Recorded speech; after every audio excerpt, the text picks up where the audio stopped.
So to get a good paint finish, you don't need to be a genius. You just need to remember a few key things. How many jobs from a professional body shop do you think I see where they haven't sanded properly? So I want to show you these tricks because they help me get an awesome finish on my spray jobs. In this video, I'm going to take out the guesswork and give you the information that you need to get an awesome paint finish. And it always starts with prep. And that means we're going to sand our primer and do it the right way.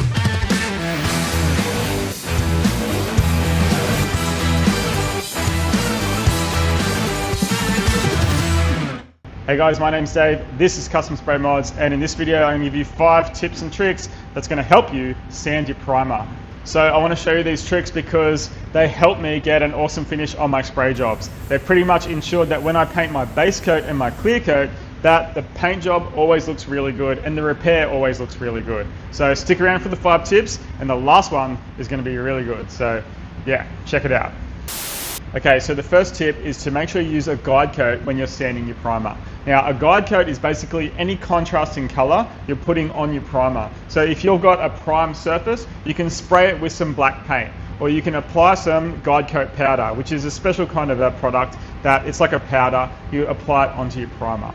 Now, once that dries, you can start sanding. And when you sand, what the guide coat is going to do is, one, it's going to help you make sure that you've thoroughly sanded the product. So if you haven't sanded all that black product off, then that part of the job isn't sanded properly.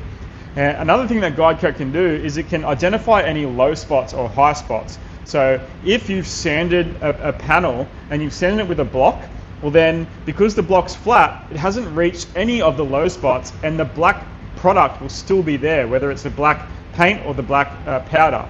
So if that black is still there after you've sanded it with the block, that means you've got a low spot and you have to address that before you move on with your paint, because otherwise it's going to show up. Another thing that guide coat does, especially the powder, is it can go into all the little fine scratches from your sandpaper. And if you can still see scratches in that guide coat, well then that means there's a chance you might still see the scratches from your base coat. And that can create an ugly, scratchy finish that's eventually going to be under the clear and it's going to be very hard to rectify. So guide coat is a really good tip. Use it and trust it.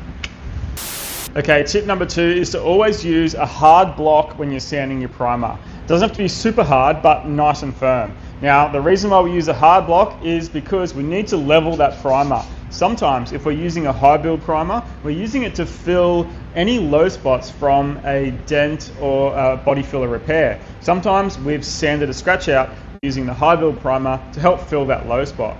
Now, if we use a soft block or we just use our hands, well, we're just going to follow that low spot and it can create a wavy surface.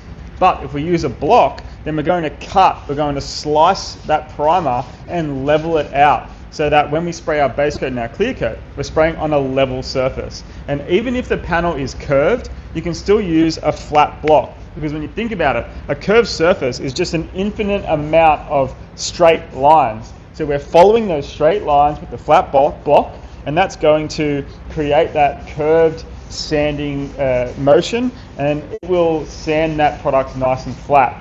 Even though the block's flat, the panel's curved, you can still get it nice and smooth. So that's the idea of using a block. You can use all different size blocks. The bigger the panel, it generally helps use a bigger block. So yeah, definitely use a block when you're sanding your primer. Okay, so when you're sanding your primer, you have the option to sand with wet sandpaper or dry sandpaper. Now, we sand our primer, if we've had repairs, it's a good idea to sand your primer with about 400 grit and then finish with a finer grit. So the 400 grit is going to chop that primer nice and flat. Now, if you don't have dust extraction, then using water with wet sandpaper is a great idea because it keeps the dust down. So yeah, use wet sandpaper if you don't have dust extraction. If you have dust extraction, then you can use dry sandpaper. Otherwise, you can wear a mask and just deal with dust all over the place. So when it comes to sandpapers as well, make sure that you double those grits. And if you're spraying a metallic or a pearl color, finish with a finer grit. So if I'm spraying a metallic or a pearl, I'll sand the primer with 400 grit, then I'll finish with 800 grit. Once I do 800 grit, I can clean it and spray my base coat. You don't need to go any finer than that. Now, if you're spraying a solid color, so a color with no metallics, well then you can finish with 600 grit instead of 800 grit. It's just going to be a little bit quicker. It's not going to make too much difference in the finish. Okay, so while we're touching on sandpapers, basically before you spray primer, 240 grit is the magic number. It's the best sandpaper to use before you spray primer. Now you can use a finer grit, it's perfectly fine, but for the primer to stick the best to the job, 240 grit is a great number and it's probably the most commonly used.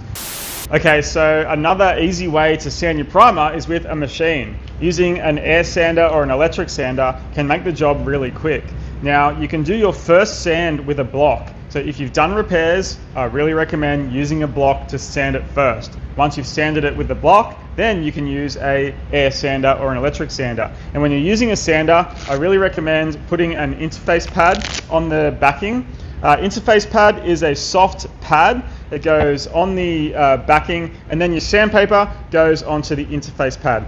And that creates a soft touch for this pad, which eliminates the chance of you digging in or really sanding too much when it needs to, and it creates an even sanding surface. So interface pad, if you're using a machine, it can make sanding a lot easier, especially if you've got a big job to do.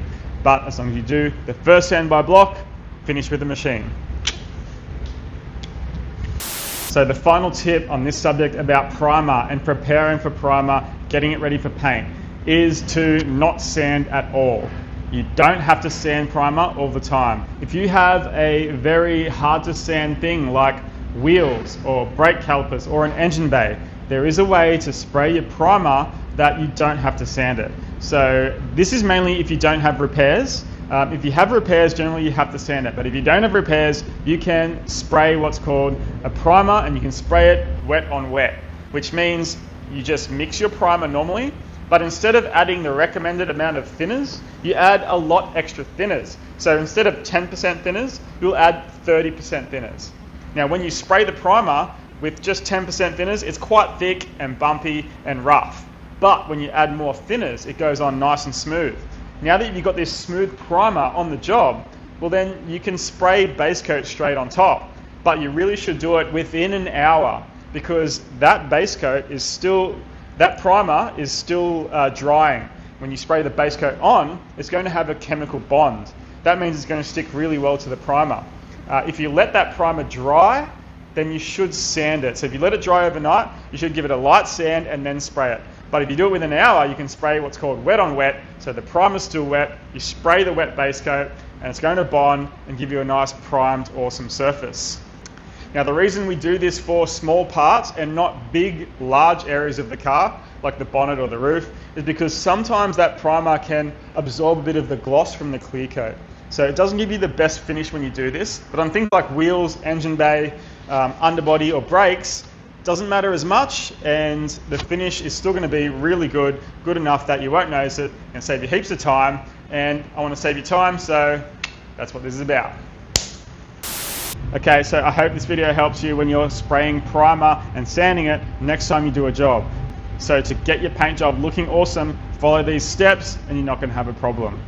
Otherwise, I've got a really good video about all the different primers and what they do. You can check that out. I'll put it in the description of the video. Otherwise, click the link, click subscribe, hit the bell, because I've got some awesome stuff happening this year. We're painting a bike again, an awesome GSXR 750. So hang around for that, doing some candies and some pearls. So it should be good. Otherwise, see you next time.